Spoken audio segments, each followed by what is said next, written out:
कहानी जिसकी लाठी उसकी भैंस। नदी पार करते ही जंगल का रास्ता शुरू हो जाता था। आगे आगे भैंस चली जा रही थी, पीछे पीछे पंडित जी चलते चलते पंडित सोचता भी जा रहा था कि जमींदार के यहाँ पहली संतान हुई थी, वह भी लड़का। बड़ी धूमधाम से मनाया या लड़के का जन्मदिन। जमींदार के वंश की आगे की परंपरा खुद गई थी। जमींदार के यहाँ 5 भैंस थीं। आज खुशी खुशी से जमींदार ने मुझसे कहा था कि यजमानी में जिस भैंस को चाहो ले लो। पंडित आज मनपसंद की भैंस यजमानी में पाकर बहुत प्रसन्न था। जिंदगी में पहली बार किसी ने यजमानी में इतनी बड़ी चीज दी थी। पंडित जी पहलवानी के शौकीन थे, इसलिए अब दूध की कमी नहीं रहा करेगी। राह में यही सब सोचता पंडित चला जा रहा था। जंगल की पगडंडी से होता हुआ एक अहीर चला आ रहा था। उसके हाथ में लाठी थी। पगडंडी से आता हुआ वह पंडित के पास से ही निकला। अहीर पंडित से बात करते हुए साथ साथ चलने लगा। भैंस को देखकर अहीर की नीयत खराब हो गई। वह पंडित से बोला, पंडित जी आप पूजा पाठ करने वाले आदमी, भत्ता आप कहाँ भैंस की देखभाल कर पाएंगे। जंगलों में चराना और तालाब में स्नान कराना, यह सब आपके बस की बात नहीं है। आप यजमानी करेंगे या भैंस की देखभाल करेंगे। पंडित उसकी बात सुनता जा रहा था और भैंस को हाँकता जा रहा था। पंडित उसकी बात सुनने के बाद बोला, अहीर देवता तुम कहना क्या चाहते हो। अहीर बोला, माई यही कि भैंस मुझे दे दो, आप देखभाल नहीं कर पाओगे। पंडित बोला, अपने लिए लाया हूं, तुझे क्यों दे। अहीर बोला, यह लाठी देखी है, एक सिर पर पड़ी तो खोपड़ी फूट खरबूजे की एक अन्य प्रजाति की तरह खिल जाएगी। तू भी यजमानी में से मुफ्त में लेकर आया है। अहीर का शरीर अच्छा गठा हुआ था। वैसे तो पंडित भी कम नहीं था, लेकिन पंडित लड़ने वाला आदमी नहीं था। पंडित के दिमाग में एक बात घर कर गई थी कि अहीर लाठी के बल पर उठ रहा था। पंडित लाठी के बारे में सोचता रहा। पंडित थोड़ा रुककर बोला, अहीर देवता यदि तुम ब्राह्मण को कोई वस्तु बिना कुछ दिए लोगे तो घोर नरक में जाओगे।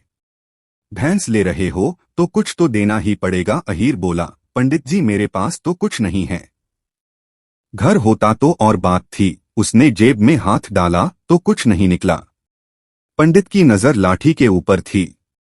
पंडित बोला, कुछ नहीं, यह लाठी तो है, शकुन के तौर पर इसे दिया जा सकता है। सामने देखा कि लगभग 2 फलांग पर गांव दिख रहा है। रास्ता भी बीच गांव वन लेकर जा रहा है। ने तुरंत अपनी साठी पंडित को दे दी।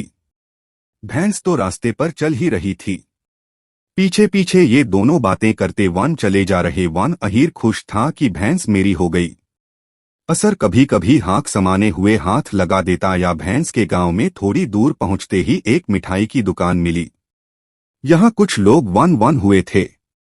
पंडित ने अहीर से, वन अहीर देवता मैं रुककर पानी पीऊंगा, तुम जहां जा रहे हरे निकल जाओ। अहीर भैंस होकर चलने लगा तो पंडित ने कहा, कसे जा रहे से मेरी को। अहीर बोला, पंडित भैंस मेरी है, क्यों रोकते। पंडित बोला, तेरी भैंस है, तू कहां से लाया। अहीर थोड़ा पंडित की ओर बढ़ा तो पंडित बोला, दूर रहना नहीं तो सिरके को दूंगा। दोनों को अगड़ते देखकर वहां के लोगों ने बीच बचाव किया।